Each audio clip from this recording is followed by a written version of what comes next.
kemarin kita di part satunya pertemuan dengan perawat WNI di Spanyol yang punya license Spanyol, perawat di Spanyol. Sekarang kita lanjutin, kalau kemarin kita udah bahas suka duka perawat di Spanyol, prosesnya bagaimana. Sekarang mungkin lebih ke gimana sih kondisi layanan kesehatan ya di Spanyol, terutama di tempat Kak Sari bekerja. Kak Sari yang di part 1 sudah teman-teman ketahui juga ya. Bagaimana juga sih keperawatan di Spanyol yang Kak Sari alami, misalnya shift-shiftannya seperti apa. Kita tanya langsung sama beliau ya. Kak, lanjutin yang tadi Kak. Tadi Kakak bilang ada koreturnos ya. Koreturnos itu yang shiftnya berganti-ganti. Nah, memang ada yang seperti apa sih Kak? Jadi kalau di rumah sakitku tuh kebetulan, dan rata-rata rumah sakit aku nggak bisa bilang semua ya, tapi rata-rata rumah sakit itu dan panti jompo itu biasanya mereka itu yang dinas pagi orangnya itu aja, yang dinas sore orangnya itu aja, yang dinas malam orangnya itu aja. Sedangkan koreturnos itu melengkapi pada saat misalnya yang dinas pagi ada yang libur, yang dinas sore ada yang libur. Jadi ibaratnya gitu. Jadi ada yang jadi kayak bertahun-tahun dia akan dinas pagi terus. Bertahun-tahun dia akan dinas sore terus. Dan di dinas malam bertahun-tahun dia akan malam terus. Oke. Sekarang kita menarik nih.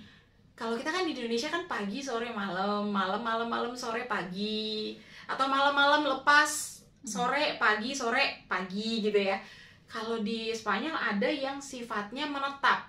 Dan perawatnya apakah di satu ruangan tertentu juga atau dia juga dirotasi? Enggak dirotasi. Artinya sampai batas waktu tertentu. Dan itu biasanya berapa tahun? Lebih dari setahun? Lebih. 1, 2, 3 tahun lebih mungkin dia akan terus dinas pagi di ruangan itu aja. Kalau kita kan di hampir sebagian besar di kondisi rumah sakit di Indonesia pasti staf perawatnya itu dia akan di rolling, muter kan, misalnya di lantai VIP atau lantai OPD atau poli, terus pindah ke diagnostik atau apa, itu kan nanti ada rolling ya. Kalau ini enggak.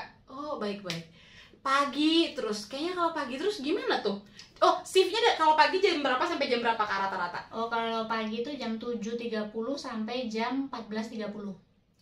Hampir sama ya, sama. Pagi 7.30 sampai 14.30. Berarti kalau sorenya 14.30 sampai 9.30. Agak lebih, hampir sama juga sih. Ada beberapa rumah sakit di Indonesia juga yang sampai 9.30 atau 21.30 ya. Nah, malamnya berarti 21.30 sampai 7.30 itu lagi. Oke. Berarti kalau yang malam apakah sama lemburannya Kak? Atau ada ya over ini ya? Nah, ini nggak ada. Malam nggak ada? Kalau orang yang dinas malam itu dia ada namanya di sini bilang katanya nocturnidad. Nocturnidad itu istilahnya kayak uang malam, uang jaga malam lah ya. Tapi itu dia udah kayak apa ya, udah pasti jumlahnya segitu. Oke. Berarti kemungkinan dia dalam sebulan berapa kali dinas malamnya? Biasanya siklusnya gimana? Malam, biasa libur-libur gitu. Karena malam semua gitu di jadwal dinasnya. Kalau di rumah sakitku itu kebetulan dinas 2 malam, terus libur 2 malam. Terus dinas 3 malam, libur 3 hari. Jadi kalau 2 malam dibayarnya liburannya 2 malam. 2 hari ya. 3 malam, 3 hari. Pokoknya dalam 1 bulan itu mereka hanya bekerja 14 sampai 16 hari. Gitu teman-teman, ini juga menarik nih. Jadi kalau dalam sebulan yang si perawat mana yang konstan malam terus gitu ya, itu bisa 14 sampai 16 kali. Selebihnya dia akan libur. Menarik ya, tapi malam terus gitu sepanjang dia berdinas, sepanjang dia di rumah sakit tersebut menetap dan dia malam terus. Cukup menarik. Dan uang jaga malamnya itu sudah ditentukan gitu ya. Jadi itu tidak tergantung dengan misalnya berapa kali jaga malamnya ya. Jadi udah ada ketentuannya. Kecuali koreturnos kayak aku.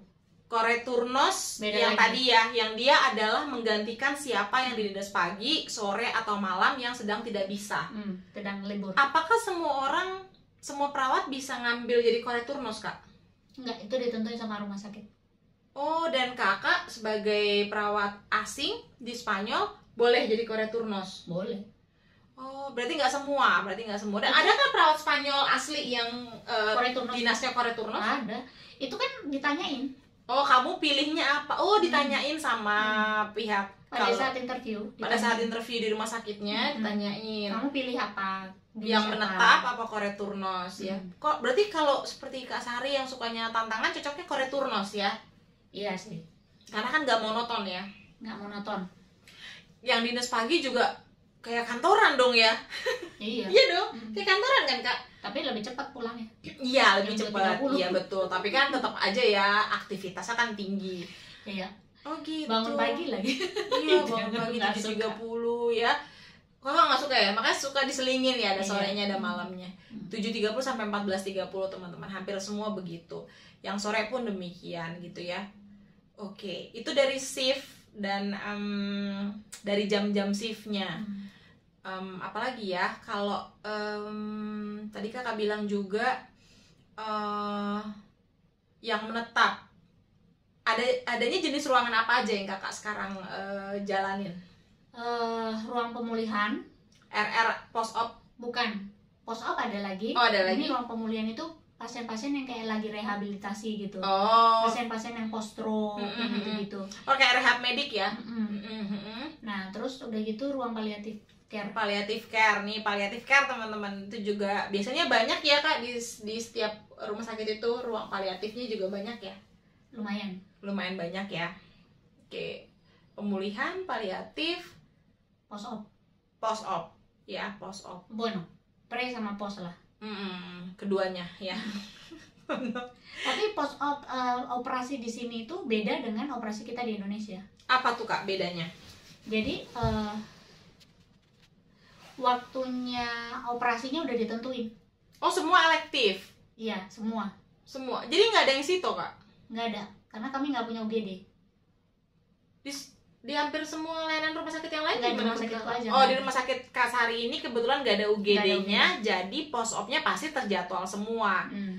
I see. Mungkin karena kondisi rumah sakit Kak Sari bekerja ya. Oh gitu. Kalau poli nggak ada? Poli ada. Oh, poli ada teman-teman. Kakak pernah dinas di poli? Enggak.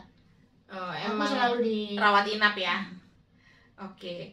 Menurut kakak bedanya apa sih Kak pelayanan keperawatan di sini di Spanyol dengan di Indonesia?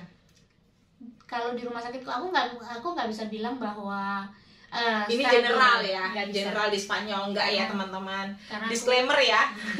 Karena aku kan baru kerja di satu rumah sakit ya sebagai perawat gitu. Tapi kalau misalnya sebagai asisten perawat aku udah bekerja di beberapa tempat gitu. Tapi kalau sebagai perawatnya baru ini gitu. Nah, jadi kalau bedanya adalah misalnya gini, satu perawat banding 28 pasien. Di sini? Di sini. 1:28 guys. Oh, mungkin karena itu kali ya. Makanya tadi ya kalau kita ingat konten saya sebelumnya di part 1 bahwa memang kegiatan kebutuhan pasien yang personal hygiene dilakukan oleh asisten perawat. Karena rasionya 1:28 teman-teman. Dan itu normal ya 1:28. Kalau dulu kata teman-teman yang dulu maksudnya udah senior gitu, pernah mereka 1:50. Itu kayak apa 1:50 Kak? 1:50 tuh kayak apa? Kerjanya tuh seperti apa ya? Gue nggak tahu. Nggak kebayang saya Kak. Sungguh 1:28 aja nggak kebayang. 1:28 itu sebetulnya kalau pasiennya pas lagi banyak yang tenang, itu masih enak. Tapi kalau yang di ruang post op itu 20 pasien post op itu aja nggak kepegang ya kayaknya ya, hampir nggak nafas tuh kayaknya perawatnya tuh. Udah gitu ya gitu deh, kadang-kadang kan tergantung dengan biasanya kita dinas berdua nih. Partner ya. Iya. Pasiennya pegangnya 10-10 ini kalau post op ya, aku ngomong pasien post op pegang 10-10 itu aja kadang-kadang selama dinas kita nggak ketemu saking sibuknya. Ada 10 pasien teman-teman. 10. Aku pegang 10, dia pegang 10. Kalau 10 masih menyerupai di Indonesia ya, karena banding 10 ataupun teman-teman yang di rumah sakit umum daerah juga 1:10, 1:15 masih oke. 1:28 saya nggak kepikiran. Jadi 2 orang berdinas pasiennya 56, kurang lebih 50-an. Dan itu dinas pagi pun begitu, sore pun begitu. Wah, luar biasa ya, luar biasa. Oh, oke. Berarti kalau satu kali dinas itu 2 perawat misalnya ya, taruhlah pasien 50. Asisten perawatnya berapa? Asisten perawatnya itu bisa 5 atau 6. Nah, terjawab. Memang pembagian ketenagaannya untuk memenuhi kebutuhan pasien demikian. Asisten perawat yang kebutuhan dasar pasien untuk personal hygiene, nyuapin juga. Iya, sampai dengan nutrisi, pemenuhan kebutuhan nutrisi oral juga ya. Berarti itu di asisten NGT perawat. juga. Pemberian NGT juga asisten perawat. Masih makan NGT.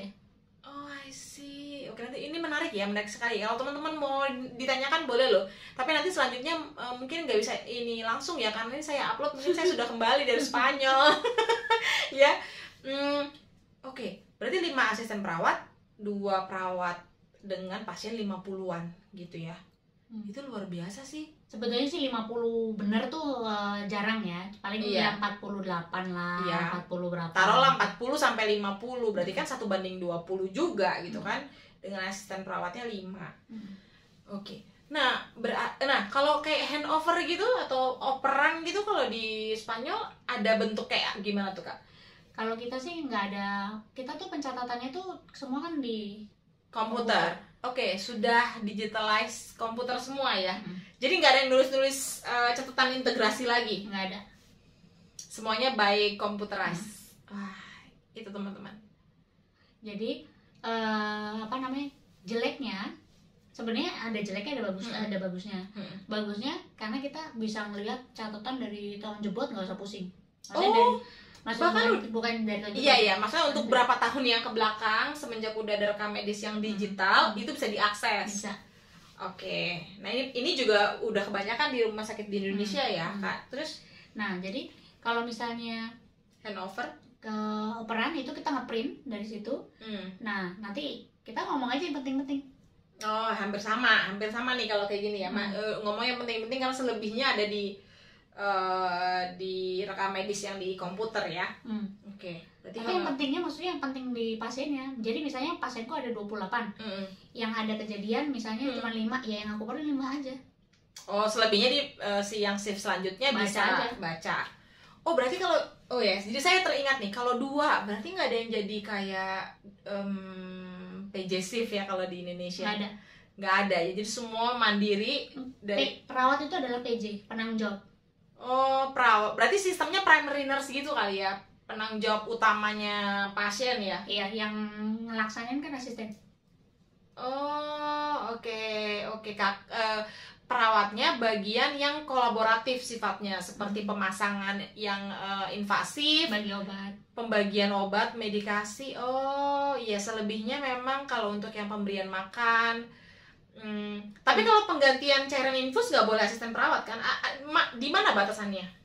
Sebenarnya kalau di sini sih, kalau menurut aku ya batasannya itu tipis.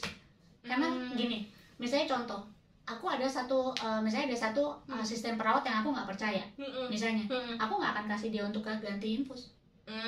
Tapi kalau misalnya aku lihat bahwa dia memang kerjanya bagus dan aku percaya sama dia, aku bisa kasih delegasi ke dia. Oh, jadi bisa didelegasikan penggantian flabotnya ya. Tapi kalau semua yang invasif, semua perawat. Sama nyuntik aku nggak kasih biasanya. Oh, karena semua yang invasif lah ya. Oke, menarik ya teman-teman, menarik sekali. Bedanya gitu sih. Iya, jadi handover dilakukan ya antar satu perawat si shift itu ke yang selanjutnya. Jadi si perawat yang lain juga mungkin nggak tahu gitu, si bagian 20 orang lagi yang lain ditanggung jawabin temennya. Nah, bedanya itu mungkin ya, kalau di Indonesia kan satu timnya tuh tanggung jawab semua bersama gitu ya. Misalnya satu lantai kan ada ruang pemulihan yang tadi yang rehab medik, sama yang satu lagi ruang paliatif. Kita sama-sama di satu ruangan, satu nurse station. Tapi aku nggak tahu pasiennya dia. Karena langsung handover dari yang shift sebelumnya di ruangan itu gitu. Oh, berarti nggak ada sistem tim ya? Sebetulnya timnya antara perawat dengan dengan asisten perawat. Oh, jadi perawat dengan auxiliary atau asisten perawat. Jadi tandemnya gitu-gitu terus ya. Berarti antara asisten perawat yang shift sebelumnya dengan yang selanjutnya dia juga handover. Nah, itu juga handover.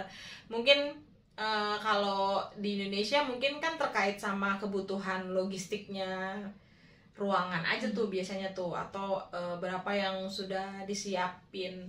Yang ngurusin peralatan logistik mandi. enggak? Oh, logistik enggak. Oh, itu juga beda berarti. Ada orang lagi gudang sendiri. orang semua logistik, maksudnya keperluan kamar pasien nggak dilakukan oleh asisten perawat.